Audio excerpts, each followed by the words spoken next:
A $2 liquid can destroy rust once it's already there. That sounds impossible. It isn't. Because rust isn't just damage, it's an industry. Every flaking surface, every corroded pipe, every replace instead of repair moment feeds a cycle that keeps people paying, again and again. By the time metal turns orange, most people assume the outcome is locked in. Repair, replacement, cost. But that assumption is where everything shifts. Because there is a liquid. It costs about $2. It doesn't require a mechanic. It doesn't require a shop. And it doesn't prevent rust. It reacts with it. At a chemical level, it transforms active corrosion into a stable, protective layer.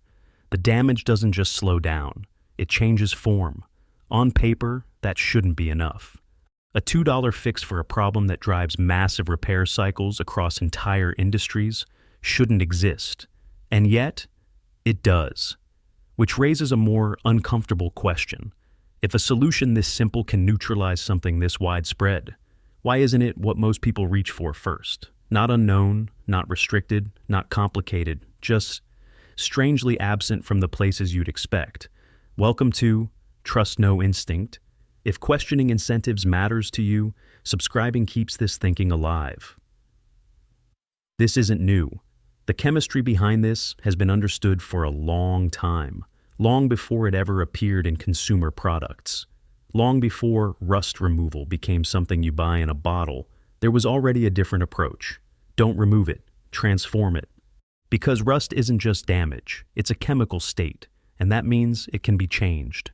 At the center of that idea is tannic acid, a compound that reacts directly with iron oxide, the material we recognize as rust. When applied to active corrosion, it doesn't clean the surface, it converts it. The unstable iron oxide becomes iron tannate, a darker, more stable compound that slows further reaction and forms a protective barrier, not cosmetic. Chemical. And this didn't stay theoretical. It was pushed into environments where failure wasn't an option. By the mid-19th century, British naval engineers were already using tannin-based treatments to slow corrosion on iron hulls, because when rust spreads across a warship, you don't get a second chance to fix it at sea. A century later, the stakes got even higher. During World War II, the U.S. War Department tested hundreds of anti-corrosion compounds to protect military equipment in extreme environments. Among them, tannic acid-based treatments didn't just perform. They outlasted many synthetic alternatives under prolonged exposure conditions, designed to simulate harsh, corrosive stress. Not a workaround, a proven method under pressure. And it showed up anywhere starting over wasn't practical. Restoration work, industrial maintenance, heavy equipment, systems where shutting everything down to strip, replace, and rebuild wasn't just expensive. It was disruptive. Because in those environments, one principle was already clear. Starting over is expensive. Keeping something running is everything. And that's where the pattern begins to widen. Because corrosion doesn't just degrade metal, it drives a cycle. Inspection, failure, repair, replacement, repeat. Entire product ecosystems are built around that loop. Coatings, treatments, parts, services. Not once, but continuously. And a method that stabilizes rust in place. Doesn't fit that loop. It short-circuits it, quietly, but directly. Which is why what happened next is harder to ignore. Because the chemistry didn't disappear. The reaction didn't stop working. High-stakes environments didn't abandon it. But it never became what most people are told to do first. After large-scale manufacturing and chemical production expanded in the mid-20th century, the dominant approach shifted toward repeatable treatment systems, products designed to be reapplied, replaced, and repurchased over time. And when you line that up with the scale of the corrosion economy, how many products depend on rust returning, how many systems rely on maintenance cycles continuing, the absence starts to feel deliberate, not openly blocked, not publicly denied, but consistently overshadowed by solutions that keep the cycle going. And once you see that shift, it's difficult to look at rust the same way again. The solution didn't disappear. You've been buying it this whole time, just not under its real name. Because the same chemistry we've been talking about, the same tannic acid reaction that converts active rust into a stable barrier, is still sitting on store shelves, rebranded, repackaged, marketed as advanced rust converters or proprietary corrosion systems. But strip away the label. It's the same reaction. And the price difference is where it stops feeling accidental. Because what starts as a low-cost natural compound is often diluted, relabeled, and sold back at 10, sometimes 15 times the original cost. The same core mechanism, wrapped in technical language, positioned as something specialized, something you shouldn't question. And it doesn't stop there. In some cases, that same process is sold as a service, applied in minutes, explained in vague terms, and priced hundreds, even thousands of dollars, depending on the context. Same chemistry, different story, much higher cost. And here's where it sharpens. Since the late 20th century, labeling practices have shifted. Instead of clearly naming tannic acid, many products lean on broader, more complex descriptors, terms that sound proprietary but often point back to the same underlying reaction. Not illegal, but not obvious either. And once you see that, the mechanism becomes harder to ignore, because at its core, this isn't complicated. Tannic acid reacts with iron oxide. It forms iron tannate. It stabilizes the surface. That's the process.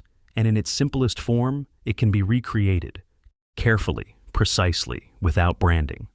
A commonly used ratio is about 4 grams of tannic acid powder to 100 milliliters of warm water. Mixed properly, the solution takes on a dark, tea-like color. Applied to rusted metal, the reaction begins almost immediately.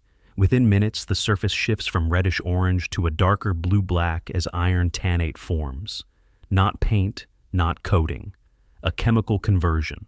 Within 10 to 15 minutes, the change is visible. Given time, the layer stabilizes further, creating a base that can be left as is or coated over for additional protection. But this isn't magic.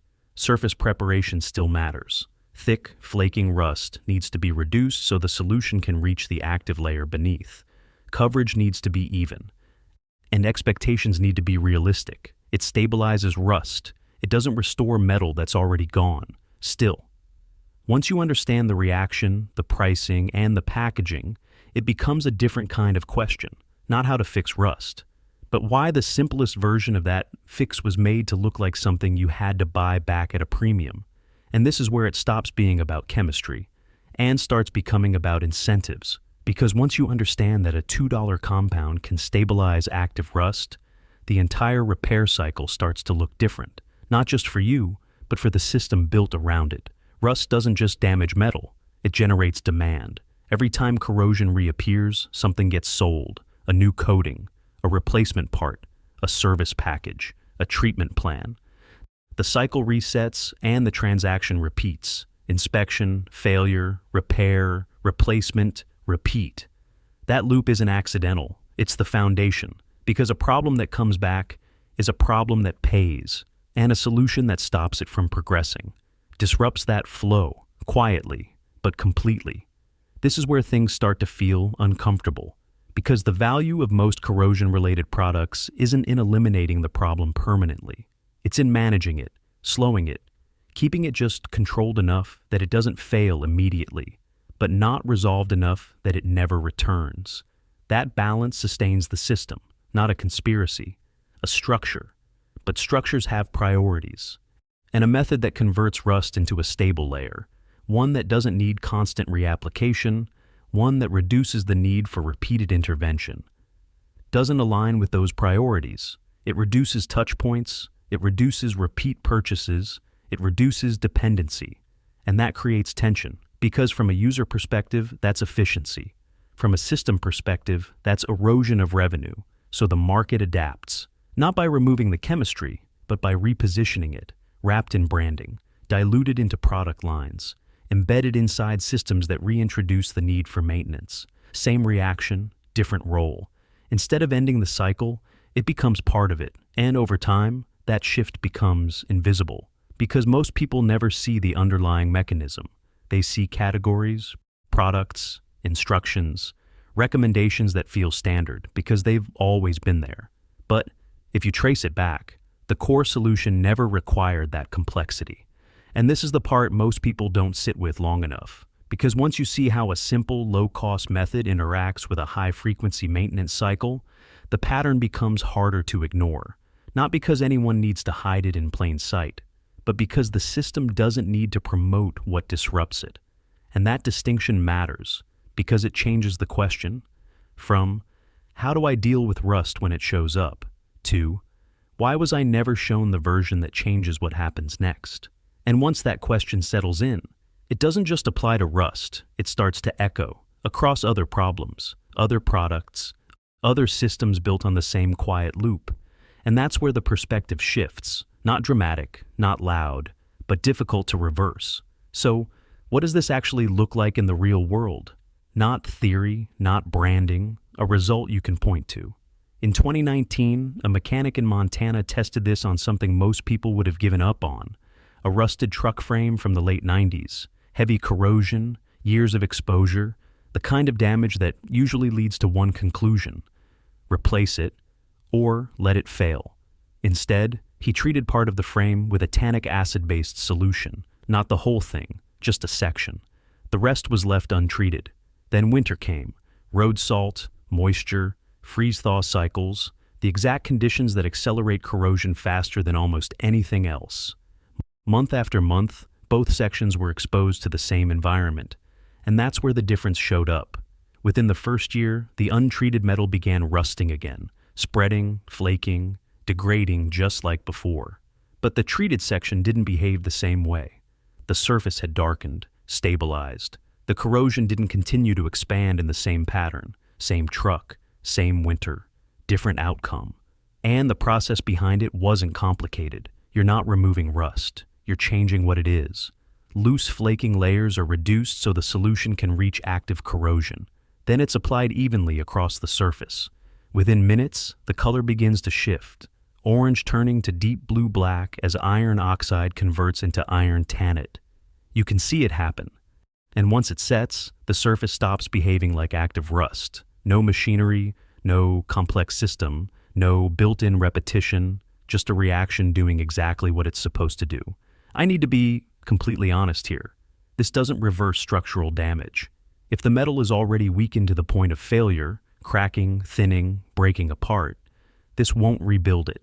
It stabilizes what remains, nothing more. And it only works where it can reach.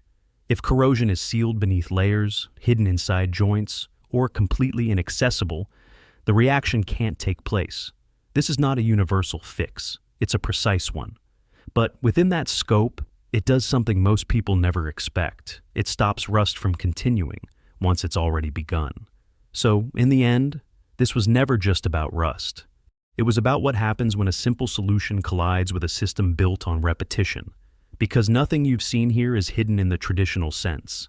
The chemistry is known, the materials are accessible, the reaction is predictable, and yet, the version most people encounter is the one that keeps the cycle intact. Not because it has to be that way, but because it works. For the system. That's where the tension settles. A problem that returns, sustains value. A solution that stabilizes it, quietly removes it. And those two things don't coexist comfortably. So the outcome isn't dramatic. It's subtle. The simpler version doesn't disappear. It just stops being the obvious choice. And over time, that becomes invisible until you see it. Because once you understand that a $2 compound can change how a billion-dollar problem behaves, you start asking different questions, not just about rust, but about anything that seems to require constant fixing, anything that comes back, anything that keeps you paying, and that's where the pattern begins. Not loud, not extreme, but everywhere.